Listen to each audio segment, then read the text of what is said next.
आऊज़ बिल्लाहि मिनश्शैतानिर्रजीम बिस्मिल्लाहिर्रहमानिर्रहीम। शुरू अल्लाह के नाम से जो बड़ा मेहरबान और नहायत रहम वाला है। उम्मीद आप लोग खैरियत से होंगे और इस वीडियो में इंजीनियर फैसल आपसे मुखातिब है। आप देख रहे हैं डीएई और केमिकल इंजीनियर्स के लिए तैयार किया गया पाकिस्तान का सबसे बड़ा channel chemical engineering edge tech, जिसमें 800 प्लस लेक्चर्स मौजूद हैं और मज़ीद लेक्चर्स की तैयारी जारी है।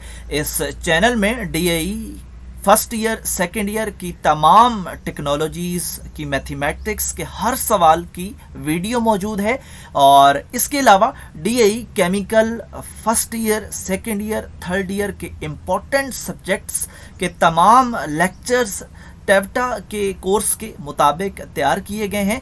और इसके अलावा इस चैनल में इंडस्ट्रियल इंटरव्यूज़ के लिए शॉर्ट क्वेश्चन आंसर्स और पास्ट पेपर्स की वीडियोस भी मौजूद हैं। यकीनन ये चैनल आपकी इंडस्ट्रियल स्किल्स में इजाफा करेगा और आप मेरे चैनल को सब्सक्राइब करेंगे, बेल का आइकन प्रेस करेंगे तो मेरी हर लेटेस्ट वीडियो आपको मिलती रहेगी।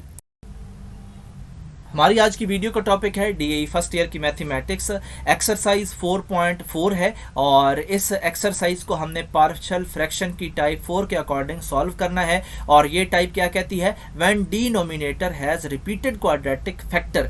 तो इससे पहले जो हमने एक्सरसाइज 4.3 की है वहाँ पे भी क्वाड्रेटिक फैक्टर था लेकिन वो रिपीटेड नहीं था, लेकिन यहाँ पे हमें क्या सहूलत है कि ये रिपीटेड है और हम इसको रिपीट कर सकते हैं। कैसे कर सकते हैं, हम अपने सवाल ऑब्जर्व करें तो लोअर पोर्शन में आप देखें x square plus x plus 1 और होल की पावर स्क्वायर लिखा है। तो ये क्वाड्रेटिक फैक्टर है और इसकी पावर हमें बता रही है कि उसको हम रिपीट कर सकते हैं, क्योंकि इससे पहले जितनी हम एक्सरसाइज की हैं हमने उनमें अगर हायर पावर आ रही थी, मोर देन 1 पावर आ रही थी तो हम उसकी भी रेपिटेशन करते थे। तो ये भी बिल्कुल वही रेपिटेशन है और फ़र्क सिर्फ ये है कि हमने इनके अगर स्क्वायर या एक्स स्क्वायर या होल की पावर स्क्वायर आता है तो उनको दो कांस्टेंट इकट्ठे अलॉट करने हैं।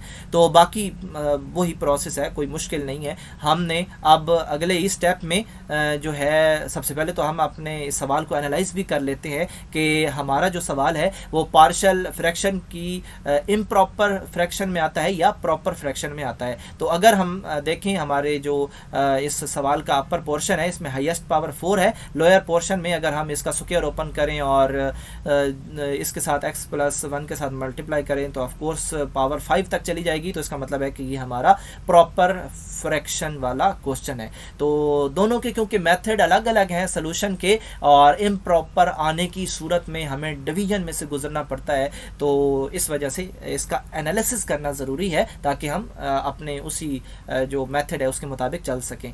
तो अब हमने इसी सवाल के लोअर पोर्शन को कॉन्स्टेंट्स अलॉट करने हैं और कांस्टेंट अलॉट कैसे करने हैं, x प्लस 2 जो है इसके ना x के ऊपर कोई स्क्वायर मौजूद है ना होल का स्क्वायर मौजूद है तो इसको हम सिंगल कांस्टेंट अलॉट करेंगे a। इसी तरह जो क्योंकि ये रेपिटेशन वाला सिलसिला है तो हमने जो है यहाँ पे dx प्लस e को आप देखें तो इसके नीचे यही चीज़ आ चुकी है एज इट इज़। तो इसको अगर हमने दिया है तो रेपिटेशन क्या है, हमारे पास ये तो स्क्वायर में मौजूद है लेकिन इससे पिछली जो है वो उसकी अगर हम इर्द गिर्द ब्रैकेट लगाएं तो उसकी पावर 1 होगी, यानी हम कुछ भी नहीं लिखेंगे सिर्फ ब्रैकेट डालेंगे तो आप समझ जाएंगे कि ये उससे पिछले स्टेप की टर्म है और यही रेपिटेशन है। रेपिटेशन क्या है, x square plus x plus 1 इधर भी है और इधर भी है तो ये रिपीट भी हो चुका है और इसकी पावर की वजह से रिपीट हुआ है। अगर पावर क्यूब होती तो थोड़ा और आगे हम चले जाते ई एफ और जी के पास और एफ जी के पास। तो अब हमारे पास इक्वेशन नंबर 1 बन चुकी है। इस इक्वेशन में मज़ीद आगे चलने के लिए हम इसके लेफ्ट साइड पे जाते हैं, इसका लोअर पोर्शन उठाते हैं और इसी के साथ हम मल्टीप्लाई कर देते हैं तो ऑफ कोर्स लोअर पोर्शन बिल्कुल कैंसिल हो जाएगा और जो अपर पोर्शन है वो हमारे पास आ जाएगा। फिर हम इसी को उठा के राइट साइड पे लेके चलते हैं और ए के साथ मल्टीप्लाई करते हैं तो नीचे भी x प्लस 2 खड़ा है, ये इसके साथ कैंसिल हो जाएगा और a के साथ आएगा x square plus x plus 1 और होल की पावर स्क्वायर। इसी तरह bx प्लस c के साथ जब ये लोअर पार्ट जो है वो मल्टीप्लाई होगा तो x square plus x plus plus 1 जो है वो नीचे 1 है और ऊपर 2 है, तो 1 इसमें से कैंसिल हो जाएगा और 1 हमारे पास रह जाएगा और साथ x प्लस 2 आएगा bx प्लस c के साथ। इसी तरह dx प्लस e के साथ जब ये मल्टीप्लाई होगा तो ये जो लास्ट हैं दोनों सेम है, कैंसिल हो जाएंगे और x प्लस 2 जो है वो dx प्लस e के साथ आएगा। तो आपने अपने सवाल जब आप करेंगे तो इसके साथ ये पूरा पोर्शन लिखना है, ब्रैकेट डाल के a के साथ, फिर इस तरह इस यहाँ पे ब्रैकेट डाल के आपने ये पूरा पोर्शन लिखना है और इस तरह थर्ड के साथ भी, तभी आपका ये कैंसलेशन होगी।